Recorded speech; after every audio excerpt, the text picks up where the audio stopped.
Capítulo 12. En aquel tiempo iba Jesús por los sembrados en un día de reposo, y sus discípulos tuvieron hambre y comenzaron a arrancar espigas y a comer. Viéndolo los fariseos, le dijeron, He aquí tus discípulos hacen lo que no es lícito hacer en el día de reposo. Pero él les dijo, ¿No habéis leído lo que hizo David, cuando él y los que con él estaban tuvieron hambre, cómo entró en la casa de Dios y comió los panes de la proposición, que no les era lícito comer ni a él ni a los que con él estaban, sino solamente a los sacerdotes? ¿O no habéis leído en la ley cómo en el día de reposo los sacerdotes en el templo profanan el día de reposo y son sin culpa? Pues os digo que uno mayor que el templo está aquí. Y si supieseis qué significa misericordia quiero y no sacrificio, no condenaríais a los inocentes, porque el Hijo del Hombre es Señor del día de reposo. Pasando de allí, vino a la sinagoga de ellos. Y aquí había allí uno que tenía seca una mano.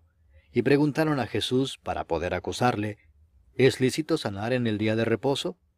Él les dijo, ¿Qué hombre habrá de vosotros que tenga una oveja, y si ésta cayere en un hoyo en día de reposo, no le eche mano y la levante? Pues, ¿cuánto más vale un hombre que una oveja? Por consiguiente, es lícito hacer el bien en los días de reposo. Entonces dijo a aquel hombre, Extiende tu mano. Y él la extendió y le fue restaurada sana como la otra. Y salidos los fariseos tuvieron consejo contra Jesús para destruirle. Sabiendo esto Jesús se apartó de allí y le siguió mucha gente, y sanaba a todos, y les encargaba rigurosamente que no le descubriesen, para que se cumpliese lo dicho por el profeta Isaías cuando dijo, He aquí mi siervo a quien he escogido, mi amado en quien se agrada mi alma. Pondré mi espíritu sobre él, y a los gentiles anunciará juicio. No contenderá, ni voceará, ni nadie oirá en las calles su voz. La caña cascada no quebrará, y el pábilo que humea no apagará, hasta que saque a victoria el juicio, y en su nombre esperarán los gentiles. Entonces fue traído a él un endemoniado, ciego y mudo, y le sanó de tal manera que el ciego y mudo veía y hablaba. Y toda la gente estaba atónita y decía, ¿Será este aquel hijo de David? Mas los fariseos, al oírlo, decían, Este no echa fuera los demonios, sino por Beelzebú, príncipe de los demonios. Sabiendo Jesús los pensamientos de ellos, les dijo, Todo reino dividido contra sí mismo es asolado, y toda ciudad o casa dividida contra sí misma no permanecerá.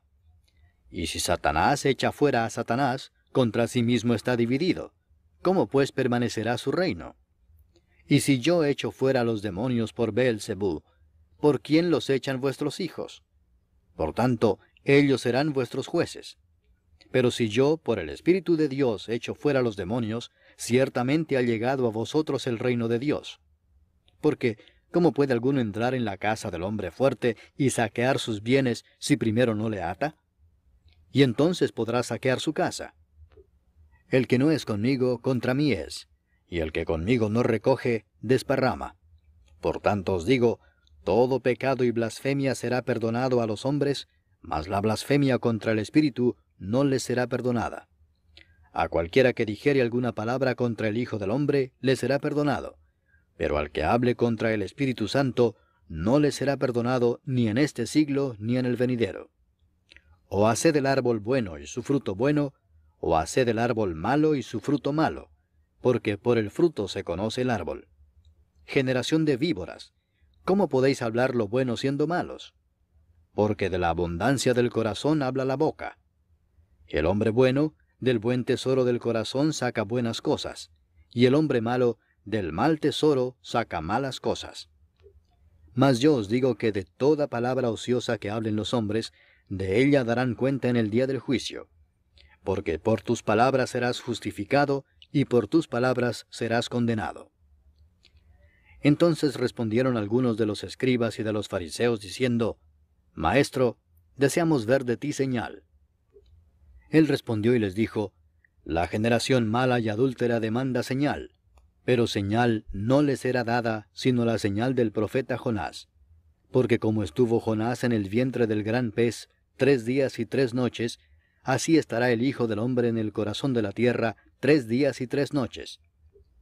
Los hombres de Nínive se levantarán en el juicio con esta generación y la condenarán, porque ellos se arrepintieron a la predicación de Jonás, y he aquí más que Jonás en este lugar.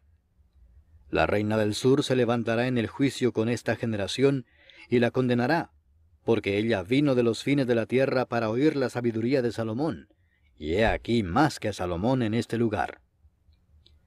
Cuando el espíritu inmundo sale del hombre, anda por lugares secos buscando reposo y no lo halla. Entonces dice, volveré a mi casa de donde salí, y cuando llega, la halla desocupada, barrida y adornada. Entonces va y toma consigo otros 7 espíritus peores que él, y entrados moran allí, y el postrer estado de aquel hombre viene a ser peor que el primero. Así también acontecerá a esta mala generación. Mientras él aún hablaba a la gente, he aquí su madre y sus hermanos estaban afuera y le querían hablar. Y le dijo uno, he aquí tu madre y tus hermanos están afuera y te quieren hablar. Respondiendo él al que le decía esto, dijo, ¿quién es mi madre y quiénes son mis hermanos? Y extendiendo su mano hacia sus discípulos, dijo, he aquí mi madre y mis hermanos. Porque todo aquel que hace la voluntad de mi Padre que está en los cielos, ese es mi hermano y hermana y madre.